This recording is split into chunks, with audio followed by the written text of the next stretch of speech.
Bismillah ar-Rahman ar-Rahim. Que la paix et la miséricorde d'Allah soient sur vous, chers frères et sœurs. Avez-vous déjà ressenti que, malgré vos efforts, malgré vos prières, malgré vos nuits blanches à chercher des solutions, quelque chose semble toujours bloquer vos projets? Vous travaillez, vous essayez, mais l'argent ne reste pas. Les opportunités se ferment et la tranquillité vous échappe. Pendant ce temps, d'autres paraissent avancer facilement, comme si tout leur souriait. Pourquoi cette différence? Est-ce une question de chance? Est-ce une injustice? Ou bien y a-t-il des causes invisibles que nous négligeons? La réalité, mes frères et sœurs, est que la pauvreté ne se résume pas au manque d'argent. Elle peut être beaucoup plus subtile. Un cœur sans lumière, une maison sans sérénité, une vie sans direction. On peut être riche matériellement, et pourtant vivre dans une pauvreté intérieure qui ronge l'âme. Et inversement, certains vivent avec peu, mais leur vie déborde de baraka, de paix et de stabilité.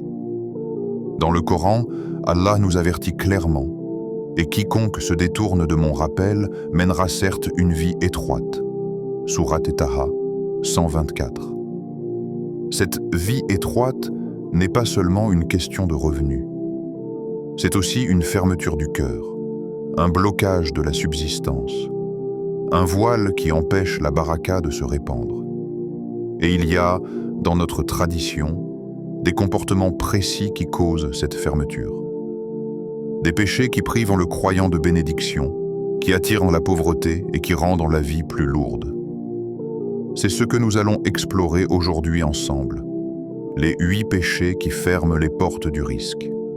8 erreurs qui paraissent parfois banales, mais qui, en réalité, sont comme des poisons invisibles dans nos vies. Alors je vous invite, mes frères et sœurs, à rester attentifs jusqu'à la fin de cette vidéo. Parce qu'à la fin, une surprise vous attend. Une invocation puissante à réciter, qui, bi-idnillah, peut transformer votre rapport à la subsistance et ouvrir pour vous des portes inattendues. Mais avant d'y arriver, je vous encourage à participer activement. Écrivez dans les commentaires une phrase ou un mot qui vous inspire pendant ce rappel. Abonnez-vous dès maintenant à Voix de la Sunna et activez la cloche pour ne manquer aucun rappel. Partagez cette vidéo avec vos proches, car peut-être qu'une seule phrase entendue aujourd'hui changera leur vie. Et vous aurez une part de cette récompense.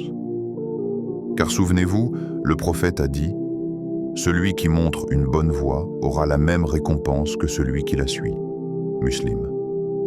Oui, mes frères et sœurs, ce rappel n'est pas un simple discours. C'est peut-être la lumière qu'Allah a préparée pour votre cœur aujourd'hui. Alors accrochez-vous à chaque mot, laissez vos pensées se poser et demandez-vous: est-ce que l'un de ces péchés se trouve dans ma vie? Car reconnaître la cause, c'est déjà le premier pas vers la guérison. Dans quelques instants, nous allons entrer dans le premier de ces 8 péchés. Et vous verrez qu'il ne s'agit pas seulement de comportements sociaux, mais d'actes qui touchent directement la relation entre vous et Allah, et qui conditionnent la bénédiction dans votre vie. Restez avec moi jusqu'au bout. Ouvrez grand votre cœur et avançons ensemble dans ce voyage spirituel, l'abandon de la prière, salat. Imagine un cœur humain comme une lampe. Tant qu'elle est branchée à sa source d'énergie, elle éclaire et réchauffe. Mais dès qu'on la débranche, l'obscurité envahit la pièce. Ainsi est le cœur du croyant sans prière, privé de lumière, vulnérable aux épreuves, exposé à une pauvreté plus profonde que celle de l'argent. La salate n'est pas un simple rituel qu'on exécute machinalement 5 fois par jour. C'est le souffle même de l'âme, le lien direct entre la créature et son créateur. Allah a prescrit la prière non pas pour lui, car il n'a besoin de rien, mais pour nous. Car elle est un rempart contre l'oubli, un antidote contre le désespoir et une porte vers la baraka. Le prophète a dit avec force, « Entre l'homme et la mécréance, il y a l'abandon de la prière. » Muslim. Ce hadith nous rappelle que délaisser la salat, c'est franchir une limite dangereuse. Non seulement on perd la protection d'Allah, mais on ouvre aussi les portes à la pauvreté spirituelle. Pauvreté spirituelle? Oui, car un cœur qui cesse de se rappeler Allah devient sec. La paix intérieure s'éteint, les angoisses se multiplient, et même la subsistance matérielle peut être touchée. Celui qui délaisse la prière ferme de lui-même les canaux par lesquels Allah envoie sa miséricorde et son soutien. Observez ceux qui prient sincèrement. Même s'ils traversent des épreuves, il y a en eux une force invisible, une sérénité que rien ne brise. Leur prière est comme un bouclier qui repousse la pauvreté du cœur et attire la lumière dans leurs affaires. Dans le Coran, Allah dit « Cherchez secours dans la patience et dans la prière ». Certes, la prière est lourde, sauf pour les humbles. Al-Baqarah 45. C'est par la salat que le croyant attire le secours divin. Celui qui l'abandonne, en revanche, se prive volontairement de ce trésor. Et la pauvreté matérielle peut aussi découler de ce manque. Car la prière est un acte de gratitude. C'est dire à Allah « Je reconnais tes bienfaits, je t'adore, je t'appelle ». Et Allah a promis « Si vous êtes reconnaissant, très certainement, j'augmenterai mes bienfaits pour vous ». Ibrahim 7. Sans salat, il n'y a pas de gratitude. Sans gratitude, les bienfaits se retirent. Voilà pourquoi délaisser la prière n'est pas seulement une erreur spirituelle, mais une cause de pauvreté visible dans la vie quotidienne. Alors, pose-toi cette question. Est-ce que mes prières sont établies à l'heure? Est-ce que je fais de ma salat une priorité ou un fardeau? Car derrière chaque prosternation, il y a peut-être une porte de baraka qui t'attend. 2. L'usure, riba. Changeons de décor et parlons économie. Dans un monde où tout semble tourner autour de l'argent, l'islam nous enseigne que la bénédiction d'une richesse ne dépend pas de sa quantité, mais de la manière dont elle est acquise. Le riba, l'intérêt usuraire, est l'un des plus grands fléaux de notre époque. On pourrait croire qu'il enrichit, mais en réalité, il détruit.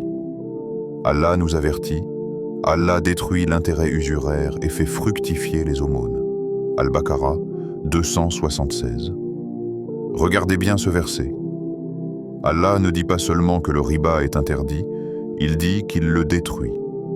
Cela signifie que même si les chiffres augmentent sur un compte en banque, il n'y aura aucune baraka.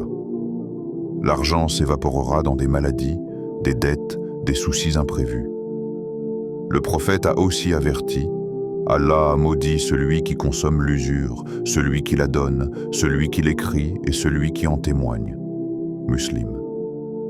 Cela montre que le riba ne détruit pas seulement les biens, mais aussi les sociétés. Car une société fondée sur l'exploitation de la faiblesse des autres est une société corrompue. Le riba est comme une eau salée. Plus on en boit, plus on a soif. Ceux qui s'y adonnent croient s'enrichir, mais ils s'appauvrissent intérieurement. Leur cœur devient insatiable, jamais satisfait, toujours inquiet.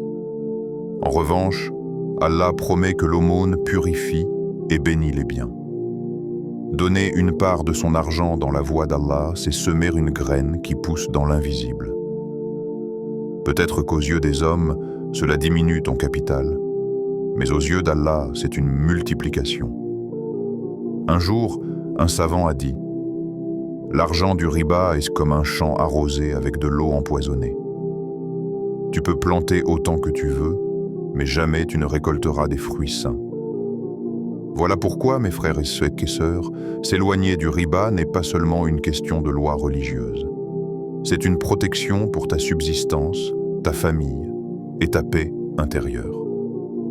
3. La rupture des liens familiaux. Passons maintenant à un sujet plus intime, la famille. L'islam ne voit pas les liens familiaux comme de simples relations sociales. Ils sont sacrés, tissés par la volonté d'Allah lui-même. Le prophète a dit « Celui qui veut que sa subsistance soit élargie et que sa vie soit prolongée, qu'il maintienne les liens de parenté. » Bukhari Muslim. Ce hadith est une promesse. Maintenir les liens familiaux, c'est attirer la baraka dans la vie et dans les biens. Les rompre, en revanche, c'est s'exposer à une pauvreté plus profonde que la pauvreté matérielle, celle du cœur. Regardez autour de vous. Combien de familles sont détruites par la rancune, l'orgueil ou l'indifférence? Des frères qui ne se parlent plus, des enfants qui négligent leurs parents, des proches qui s'ignorent. Et derrière ces ruptures, il y a toujours des vies fragilisées, des bénédictions perdues. Le lien familial est un miroir de notre foi. Celui qui entretient ce lien honore Allah, car c'est lui qui a choisi nos parents, nos frères, nos sœurs.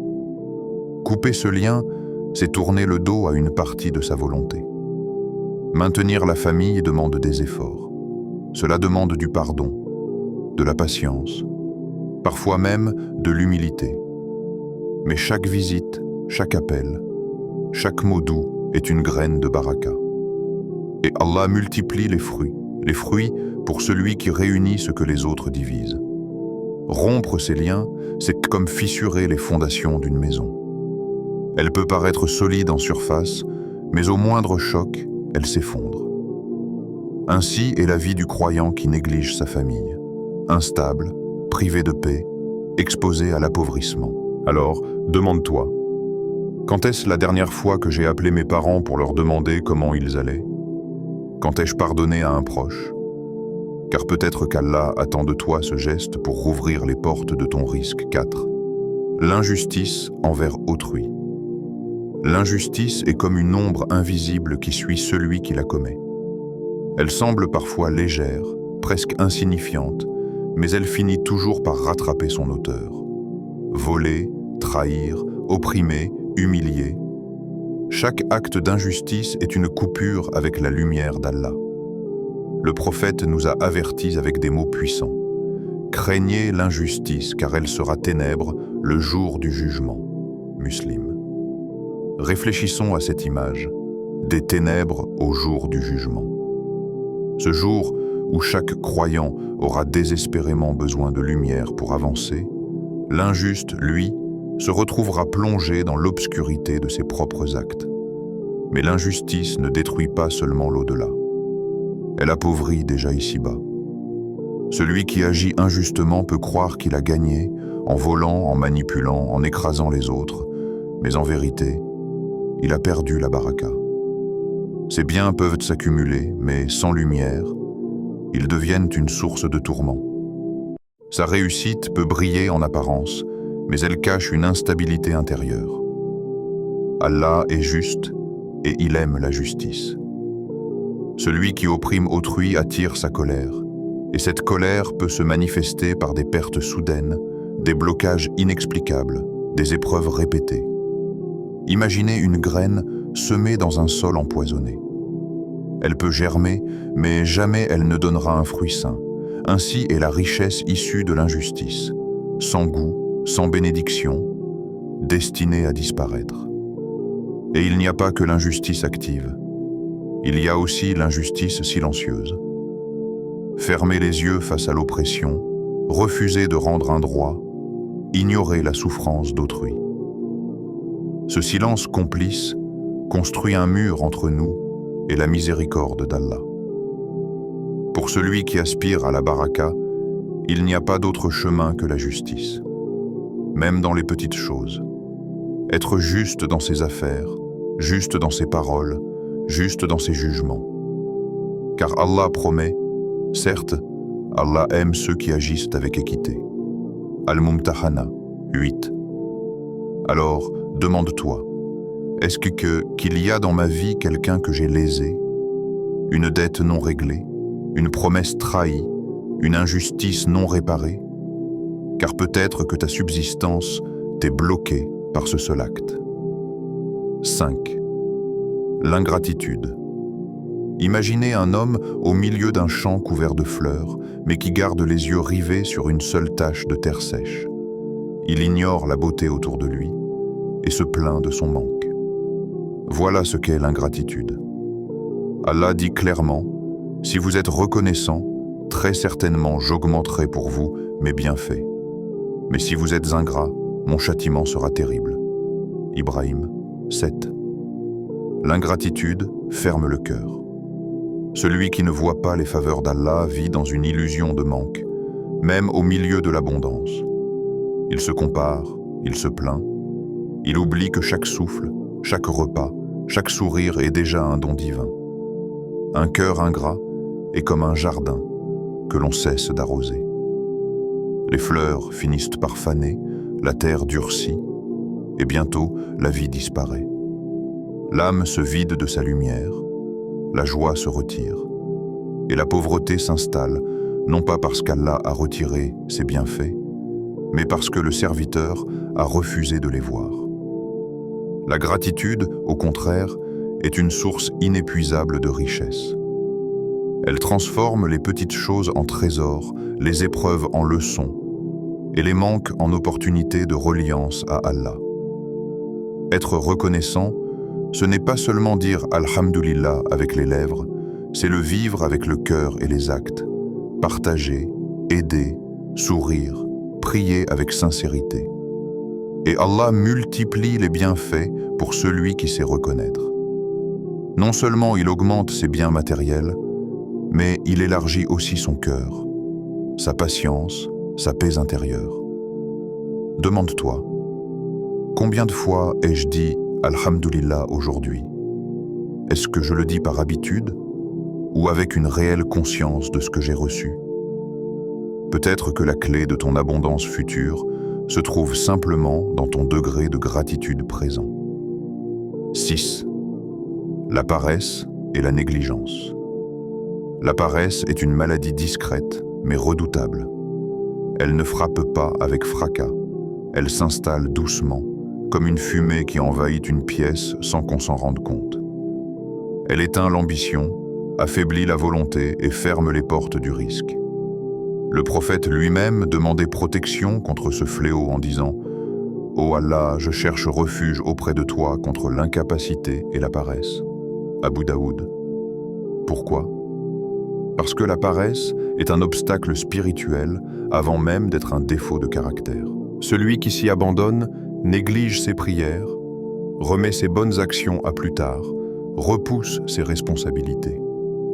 Et peu à peu, il s'éloigne d'Allah. Le risque ne tombe pas du ciel sans cause. Allah a voulu que la subsistance soit liée à l'action, à la recherche, à la constance. Même les prophètes travaillaient. Daoud alayhi salam était forgeron, Zacharia alayhi salam était charpentier. L'effort est une adoration, une preuve de confiance en Allah et une voie vers la dignité. La négligence, sœur de la paresse, est tout aussi dangereuse. Elle consiste à remettre à demain ce qui doit être fait aujourd'hui, à vivre sans discipline, à gaspiller son temps. Et ce vide intérieur finit par se refléter à l'extérieur. Pauvreté, stagnation, perte de sens. Un cœur paresseux est comme un champ fertile qu'on refuse de cultiver. Il pourrait donner des fruits abondants, mais faute d'effort, il devient sec et envahi par les ronces. Celui qui lutte contre la paresse, en revanche, attire la baraka. Allah aime ceux qui s'efforcent dans le bien, même si leurs moyens sont faibles. Chaque pas, chaque effort, chaque réveil difficile pour accomplir une bonne action est une preuve de sincérité, et Allah ne laisse pas cette sincérité sans récompense. Alors demande-toi, combien de projets ai-je laissé mourir par négligence? Combien de prières ai-je retardées par paresse? Peut-être que ton destin t'attend, mais il est bloqué par ton inertie. Le premier pas vers la baraka est parfois simplement de se lever et d'agir. 7. Le gaspillage. Regarde autour de toi. Chaque goutte d'eau que tu bois, chaque grain de riz dans ton assiette, chaque souffle d'air dans tes poumons, tout cela est un cadeau d'Allah. Rien ne nous appartient vraiment. Nous ne sommes que des gestionnaires temporaires des bienfaits qu'il place entre nos mains. Pourtant, combien d'entre nous traitons ces dons avec légèreté? dépenser sans mesure, acheter pour impressionner, jeter ce qui est encore utile. Voilà ce que l'on appelle le gaspillage. Et Allah est très clair à ce sujet. Ne soyez pas prodigues, car les prodigues sont les frères des diables. Al-Isra, 26 à 27. Être qualifié de frère du diable, n'est-ce pas effrayant? Cela signifie que le gaspilleur adopte une mentalité qui ressemble à celle de Shaitan. L'ingratitude, la négligence et l'abus. Le gaspillage n'est pas seulement une question d'argent. C'est aussi du temps jeté dans l'inutile, des paroles vaines qui blessent au lieu de construire, une énergie dépensée à poursuivre ce qui ne rapproche pas d'Allah. Tout cela est une fuite invisible qui appauvrit le croyant sans qu'il s'en rende compte. Un homme peut avoir des revenus confortables, mais s'il dépense sans sagesse, il finira par se plaindre de manque. Pourquoi? Parce qu'il n'a pas respecté le principe de la baraka. La richesse ne réside pas dans ce que tu possèdes, mais dans la bénédiction qu'Allah place dans ton usage. Le gaspillage est comme une jarre percée. Peu importe combien tu verses dedans, elle ne se remplira jamais. Celui qui gaspille voit ses biens fondre sans comprendre où ils partent. Mais l'islam nous enseigne l'équilibre. Consommer avec mesure, partager avec générosité, utiliser chaque bienfait avec conscience. Le prophète mangeait avec simplicité, réparait ses vêtements, utilisait l'eau avec modération, même pour les ablutions. Il n'était ni avare ni prodigue, mais toujours dans la justesse. Réfléchis. Combien de nourriture jetons-nous chaque semaine? Combien d'heures passons-nous à scroller sans but sur nos écrans? Combien d'occasions de faire le bien laissons-nous filer? Peut-être que notre pauvreté ne vient pas d'un manque, mais de notre incapacité à préserver ce qu'Allah nous donne. Le croyant sage est celui qui transforme chaque bienfait en adoration. Il consomme sans excès, il remercie en partageant, il garde à l'esprit ceux qui n'ont rien. Et Allah, dans sa générosité, augmente pour lui la baraka. 8. Oubliez le tawakkul, confiance en Allah. Imagine un oiseau au petit matin. Il quitte son nid affamé, vole à travers les champs, cherche sa nourriture. À la fin de la journée, il revient rassasié. Le prophète a dit, « Si vous placiez votre confiance en Allah comme il se doit, vous seriez pourvus comme les oiseaux. Ils sortent le matin affamés et reviennent le soir rassasiés. » Tirmidhi. Voilà ce qu'est le tawakkul, une confiance totale en Allah, tout en faisant les efforts nécessaires. Mais combien d'entre nous vivent sans ce tawakkul? Nous croyons que seuls nos diplômes, nos contacts, nos stratégies nous garantissent le succès. Et quand les choses échouent, nous nous effondrons dans l'angoisse et le doute. Allah dit pourtant, « Et quiconque place sa confiance en Allah, il lui suffit. » At-Talaq 3. Il lui suffit. Ces mots devraient suffire à apaiser nos craintes. Celui qui s'en remet à Allah trouve dans sa promesse un refuge que rien ne peut ébranler. Oublier le tawakkul, c'est vivre dans l'illusion. C'est penser que tout repose sur nos épaules, que nos efforts seuls peuvent nous sauver. Et cette illusion nous épuise. Stress, peur de manquer, dépendance aux autres. C'est une pauvreté intérieure qui bloque la baraka.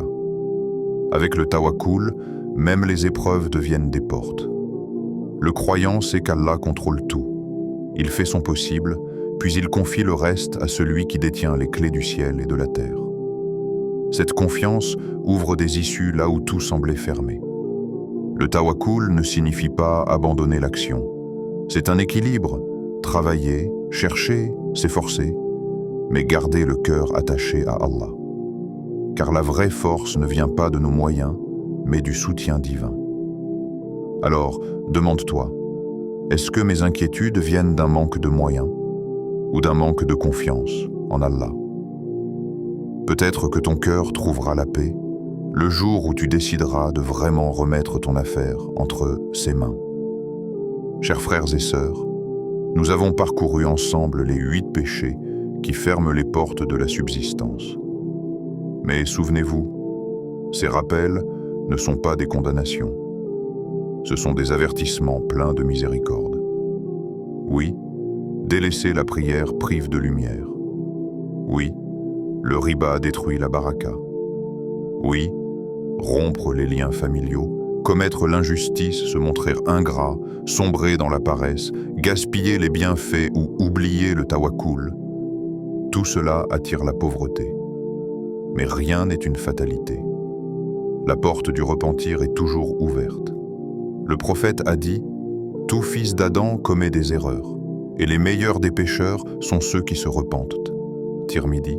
Allah est Ar-Rahman, Ar-Rahim, celui qui pardonne et qui donne sans compter. Si nous revenons sincèrement à lui, il efface nos fautes et ouvre pour nous des portes inattendues de subsistance. Alors, engageons-nous dès aujourd'hui à préserver notre prière, être juste dans nos affaires, remercier Allah pour chaque bienfait, combattre la paresse par l'action, éviter le gaspillage et surtout, placer notre confiance en Allah dans chaque pas de notre vie. Car la vraie richesse n'est pas dans ce que nous possédons, mais dans la baraka qu'Allah accorde à ce que nous possédons. Abonne-toi à Voix de la Sunna pour d'autres rappels bénéfiques. Commente un mot qui t'a marqué aujourd'hui, partage cette vidéo pour propager la lumière. Et souviens-toi de cette promesse du prophète. Celui qui montre une bonne voie aura la même récompense que celui qui la suit. Muslim. Qu'Allah nous éloigne de ses péchés et nous ouvre les portes de sa miséricorde et de sa subsistance abondante.